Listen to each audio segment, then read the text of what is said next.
मित्रांनो, आता आपण एकदम भाऱ्या पद्धतीने बघणार आहोत मिसळ कशी बनवतात ते. तर यांनी कांदा खोबरं भाजून घेतलेलं आहे.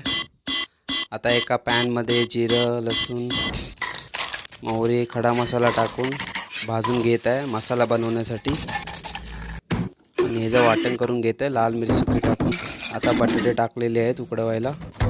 त्या साली काढून घेतले आहेत. बटाटे स्मॅश करत आहे. कांदा कापून घेतलेला आहे. हळद वगैरे टाकलेली आहे याच्यामध्ये. आता बटाटा भाजलेला आहे. हे थोडं वेगळ्या पद्धतीमध्ये बनवत आहे मसाला मिसळचा.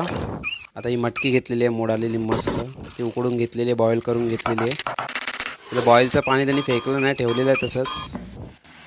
आता हा मसाला वाटण करून टाकलेला तो टाकलेला आहे आणि हे पाणी ते मटकीचं टाकलेलं आहे. आणि अशा प्रकारे बघा मिसळ झालेली आहे रेडी. वाव, एक नंबर. तोंडाला पाणी सुटलं.